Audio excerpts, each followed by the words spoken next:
अकीदे की बड़ी खामोश चिंगारी इसके अंदर मौजूद है। इसकी खाक से वो चिंगारी जहां निकली वहां अमेरिका को भस्म करके रख देगी। इसलिए अमेरिका ने इतना बड़ा खेल खेला कि पहले रशिया को तोड़ा। और जानते हो ये अफगानियों को क्यों बर्बाद किया गया? ये अफगानियों को इसलिए नहीं बर्बाद किया गया कि वहां ओसामा बिन लादेन रहता था, ना, अफगानियों को तो इसलिए बर्बाद किया गया कि अफगान में सबसे ज्यादा मादनियात मौजूद है। निगेटिव इल्म हिर्सो हवस का दरवाजा खोलता है और दुनिया को हड़प लेना चाहता है। अफगानिस्तान में जो मादा मौजूद है, अफगानिस्तान में जो मादनियात मौजूद है, दुनिया के किसी हिस्से में मौजूद नहीं। अफगानिस्तान की पहाड़ियों में, तोरा बोरा की पहाड़ियों में, अफगानिस्तान की जमीन के नीचे जो नेमतें पोशीदा हैं, उन नेमतों को साइंस की रोशनी और साइंस के इल्म ने देखा है। अब उन्हें अमेरिका, रशिया की मौजूदगी में अफगानिस्तान से निकाल के नहीं ले जा सकता था, इसलिए कि रशिया वही बैठा हुआ था। वो भी हिर्सो हवस का बंदा था, अमेरिका भी हिर्सो हवस का बंदा था। वो अगर एक एटम बम बनाता था तो दूसरा 2 एटम बम बनाता था। नतीजा ये हुआ कि सैकड़ों एटम बम अमेरिका के पास भी और सैकड़ों एटम बम रशिया के पास भी मौजूद हैं। कायनात को 2 मिनट में छिन्न भिन्न करने के लिए ये सारे कहर आलूद बम बहुत काफी हैं। हजरात गिरामी, इस आलम में अमेरिका ने इस दौलत पर कब्जा करने के लिए सबसे पहले रशिया के वजूद को खाकस्तर करना चाहा और इस्तेमाल वहां के पठानों का हो गया। अब उसके बाद ये माल किधर से जाएगा? रशिया की तरफ से अब इस माल को ले जाने में भी उन्हें बहुत दूरी पड़ती, तो बंदर अब्बास का सहारा दिया गया। पाकिस्तान को कैप्चर्ड किया गया, पाकिस्तान को अपने हाथ में रखा गया, अपने एजेंटों को वहां खड़ा किया गया ताकि यहां का माल आसानी के साथ निकालकर पाकिस्तान की बंदरगाह से अमेरिका पहुंचाया जा सके। तो ये जो उलूम हैं जिनकी तरक्की से आप बहुत ज्यादा मरऊब हो गए हैं, ये निगेटिव उलूम हैं जिनकी तरक्की से मरऊब होने की जरूरत नहीं है। इनसे दिफा करने की जरूरत है, इनसे अपने आप को बचाने की जरूरत है। ये बर्बाद करके रख देते हैं। मदरसों में चले जाओ, मदरसों के पास आज वो कंसेप्ट नहीं है जो इत्तेफाक से होना चाहिए था, मगर लाशऊरी कंसेप्ट के बावजूद मदरसों में फयूजो बरकात का हाल ये है कि जिंदगी भर उबैदुल्ला आजमी चाहे एमपी हो जाएं, चाहे प्राइम मिनिस्टर हो जाएं, चाहे राष्ट्रपति हो जाएं, हजरत मौलाना सैयद हामिद अशरफ साहब के कदमों में रहना ही अपनी साथ, उनसे आंख मिलाने की कभी कोशिश नहीं करेंगे। ये मदरसों के फयूजो बरकात हैं। मगर कॉलेजों से निकलने वाला, यूनिवर्सिटियों से निकलने वाला अपने उस्ताद की बेहुरमती करके कितना आगे निकल जाता है। रौंद कर चलने में ही तरक्की पोशीदा है। नेगेटिव इल्म ये सिखलाता है, अगर मुरव्वत कर गए तुम बर्बाद हो जाओगे, ताजीम कर लिया तुमने तबाह हो जाओगे, हुस्न माशरा और इक़दार का ख्याल तुमने रखा बहुत पीछे चले जाओगे। ये जमाने की तालीम का फैज है। और दीनी उलूम का फैज ये है कि हमने अगर बचपने में दस्ते शफकत पा लिया है, हमने अगर एक लफ्ज भी पढ़ लिया है, तो जिंदगी भर ये मदरसे की तालीम, ये पॉजिटिव तालीम अपने असातिज़ा की शख्सियत, उनकी फर्मा बरदारी को पेश नजर रखना हमारे लिए ऐन ईमान बना देती है। तो सआदत मंदी का चश्मा इस्लामी तालीम के दरवाजे से फूटता है, वकार का चश्मा इस्लामी तालीम के दरवाजे से फूटता है। निगेटिव तालीम की तरक्की से मुझे इनकार नहीं है, मगर वो घमंड के रास्ते से इंसान को ले जाती है। पॉजिटिव तालीम तवाज़ो और इंकिसार के रास्ते से आदमी को ले जाती है। इसलिए हजरात, इस्लाम ने जो कुछ हमें अता फरमाया, रब के नाम से पढ़ो। अब जरा देख लीजिए उसके फैज़ो बरकात कैसे रहे। मैं बहुत लंबी चौड़ी तकरीर नहीं करूंगा, 10 मिनट में आपके सामने खुलासा रख देना चाहता हूं।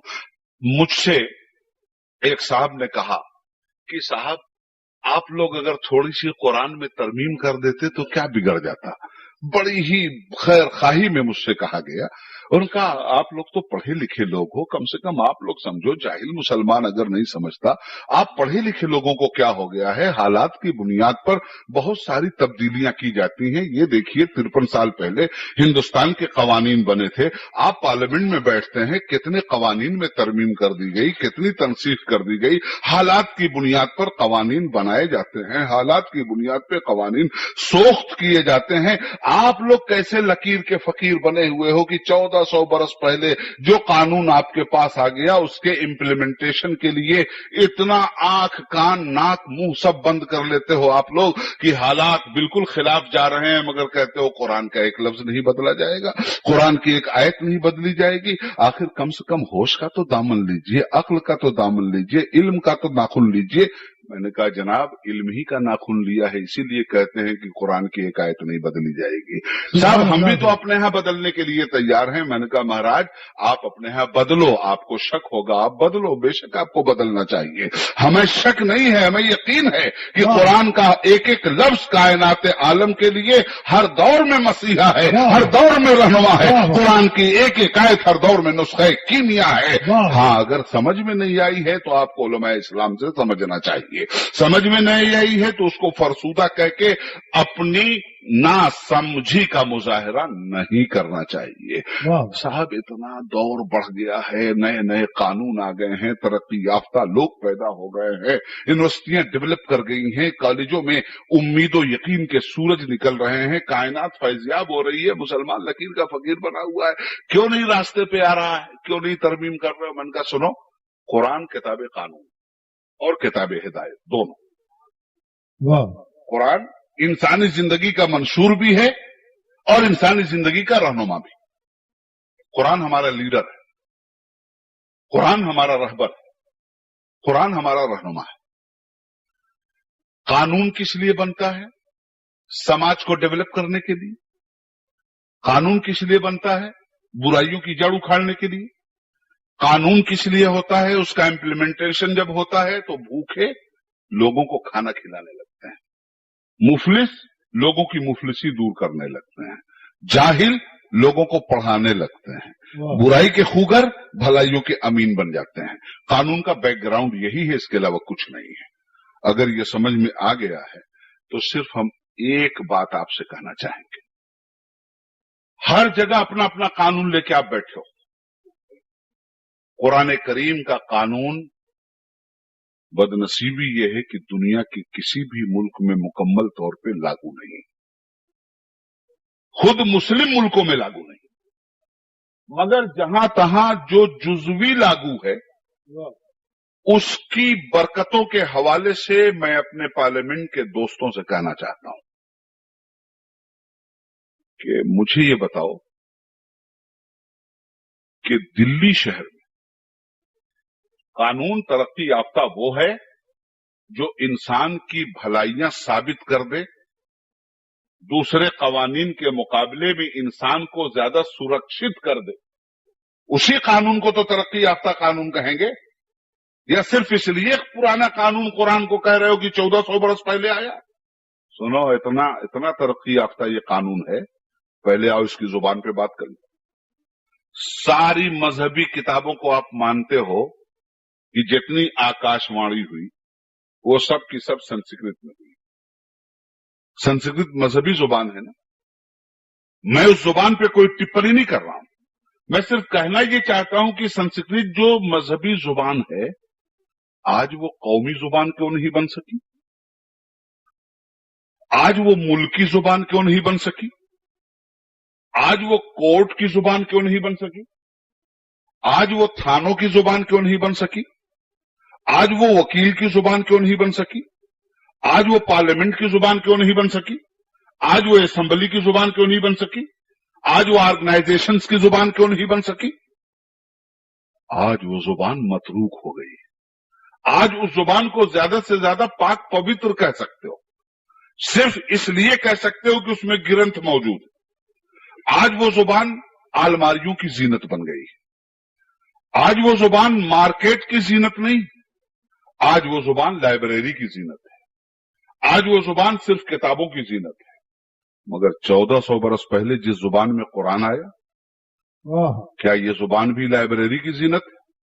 वाह ये जुबान सरकारी जुबान है, सुभान अल्लाह ये जुबान वकीलों की जुबान है, सुभान अल्लाह ये जुबान प्रोफेसरों की जुबान है, ये जुबान स्टूडेंट की जुबान है, ये जुबान मुतअल्लिम की जुबान है, मुअल्लिम की जुबान है, वाह ये जुबान हुकूमतों के कवानीन की जुबान है, ये जुबान इंतखाबी मंशूर की जुबान है, ये जुबान जाहिल भी बोलता है, आलिम भी बोलता है। वाह इस जुबान के पैरहन में जाहिल भी दिखलाई देता है, आलिम भी दिखलाई देता है।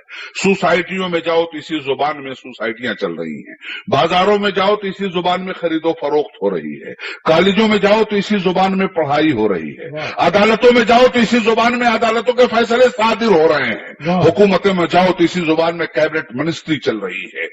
और आगे बढ़ो, ये जुबान जो कुरान ने दी, ये कहा जा सकता है कि ये जुबान क्या आज के जमाने में मतरूक है या आज के जमाने में भी इसका सिक्का राइजुल वक्त है? तो कुरान की तालीम का सिक्का ऐसा राइजुल वक्त है कि उर्दू जुबान बड़ी तरक्की याफ्ता जुबान है, मगर क्या गालिब के दौर की जुबान इस जमाने में इस्तेमाल हो रही है?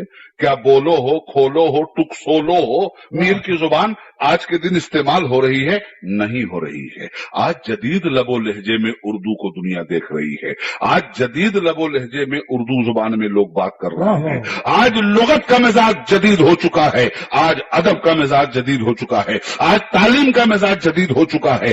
उर्दू की इफादियत से इनकार नहीं है, मगर उर्दू डेवलप कर गई है, उर्दू तरक्की कर गई है। गालिब की जुबान अब मार्केट की जुबान नहीं रह गई है, गालिब की जुबान अब यूनिवर्सिटी की जुबान होकर के रह गई है, गालिब की जुबान अब सिर्फ प्रोफेसरों के हवाले कर दी गई है, गालिब की जुबान आला तरीन तालीम याफ्ता लोगों ही की जुबान रह गई है, गालिब की जुबान आम आदमी की जुबान नहीं रह गई है। नजर लगे न कहीं उसके दस्तों बाजू को, ये लोग क्यों मेरे जख्मे जिगर को देखते हैं? मैं आपसे सही कहता हूं, बड़े से बड़ा उर्दू का अदीब भी इस शेर का तर्जुमा नहीं कर सकता। पढ़ने के लिए तो बहुत मुस्तामल शेर है, नजर लगे न कहीं उसके दस्तों बाजू को, ये लोग क्यों मेरे जख्मे जिगर को देखते हैं? जरा बता तो कोई दे मुझे कि इसका फलसफा क्या है, जरा कोई मुझे बता तो दे कि इसके मानी क्या है, जरा कोई मुझे बता तो दे कि गालिब की नीयत इसके पीछे कहां पोशीदा है। हर शेर की नीयत, हाँ, इसकी नीयत का जो पोशीदगी है हर आदमी के बस मेरे महबूब के दस्तों बाजू को कहीं नजर न लग जाए। ये लोग क्यों मेरे जख्मे जिगर को देखते हैं? गालिब का जख्मे जिगर गालिब के सीने पे है, महबूब का दस्तों बाजू दूर है, तो गालिब के जख्मे जिगर को देखने के बाद महबूब के दस्तों बाजू को नजर कैसे लग जाएगी? कितनी मुतजाद बात गालिब कह रहा है। मगर शेर को समझने का सलीका यह है, गालिब का फलसफा यह है कि चूंकि ये जो जख्मे जिगर है ये महबूब के दस्तों बाजू के तीरों नश्तर से लगा है, और जब लोग गालिब का जख्मे जिगर देखेंगे तो फिर सोचेंगे कि ये जख्मे जिगर आया कहां से, ये जख्मे जिगर लगा कहां से, ये तलवार कहां से चली, ये तीरों नश्तर कहां से चले? तो मेरे महबूब के दस्तों बाजू